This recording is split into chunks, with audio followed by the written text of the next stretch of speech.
Hello, my name is Ayyeetuu Baaroo Tumsaa.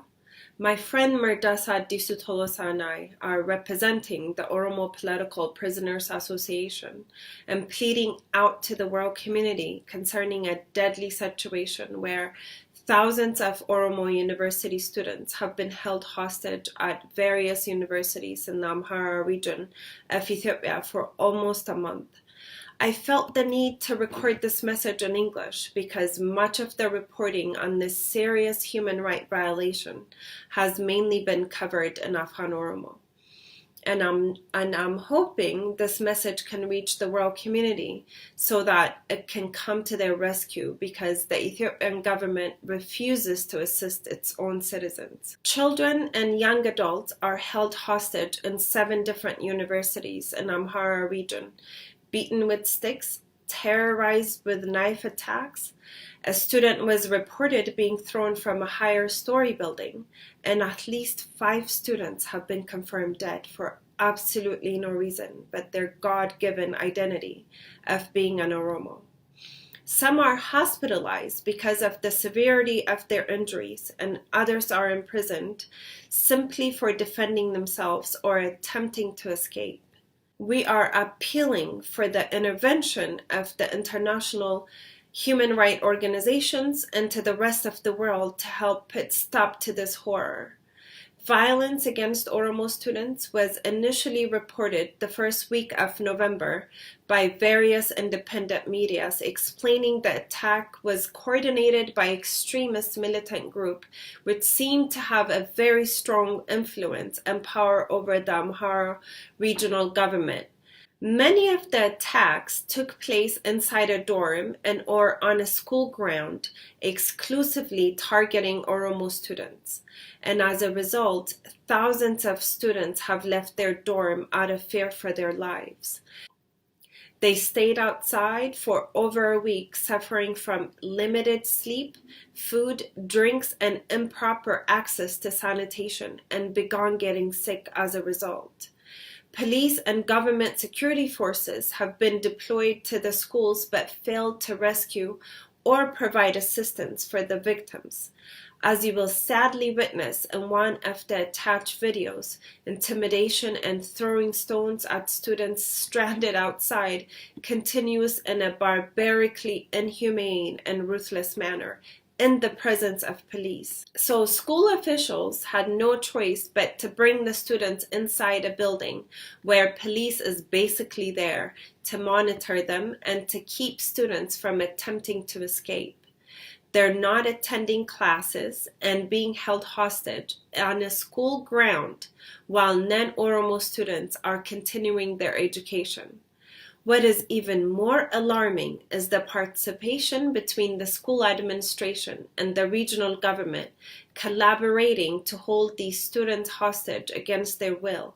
Sadly, out of desperation, and the students began protesting for their freedom with hunger strike, but were unable to be heard. To make matters worse, uncounted number of students from Deborah Tabor University were fed poison on November 19th and sent to hospitals in the region. And as you will witness in the attached pictures, which shows students seemingly unconscious and vulnerable as a result of the illness caused by the poison, hundreds of miles away from the care of their families. Some students with financial capacity have been able to escape in small groups at a time. About a couple of thousands have reached Lagatafo near the capital city. And as you will hear in the attached videos, these group of students are raising their desperate concern for the rescue of their friends who still remain hostage in the Amhara region, as well as a cry for assistance and relocation of their schools. Unfortunately, the Ethiopian government responded with clear refusal to hear their plea and failed to provide any assistance or even food and water to those displaced and living in a camp at Lagatafo. Clearly, there doesn't seem to be an authority in the entire Amhara region or the federal government willing to put stop to this nightmare. We believe this is entirely the responsibility of the universities, Amhara regional government, and the Ethiopian government collectively. But we cannot continue to sit back and watch while thousands of Oromo University students are held hostage, terrorized without attending their regular education. So we carved out an action plan to approach this problem.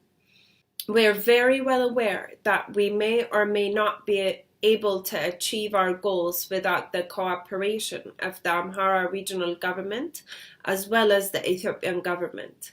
But at the very least, this initiative will attempt to do what it can at its capacity by working with anyone willing to save the lives of these students. So we also hope that you can help us by volunteering at various stages whenever necessary, write letters to international organizations, government officials within Ethiopia and all over the world.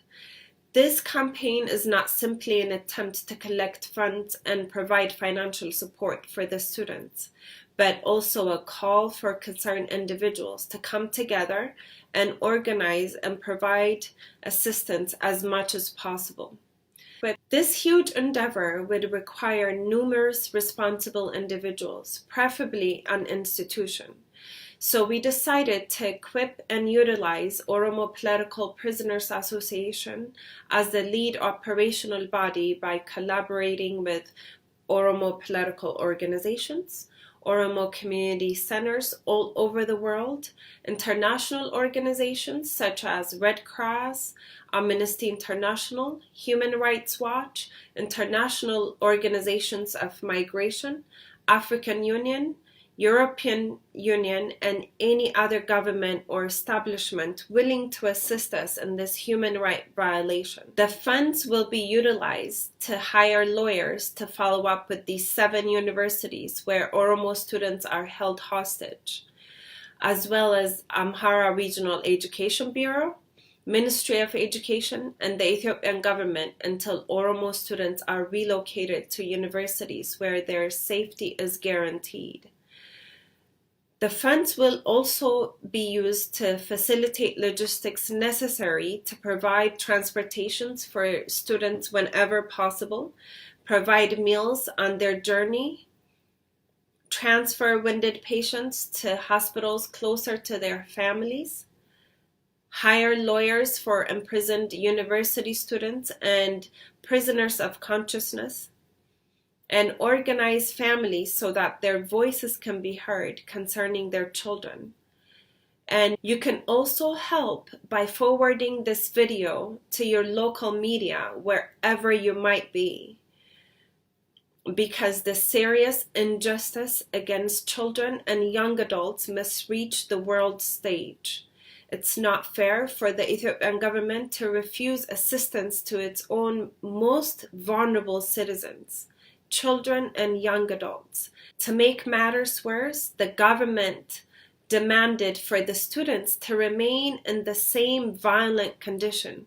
So please pass this on to whomever willing to listen or can possibly assist. Thank you.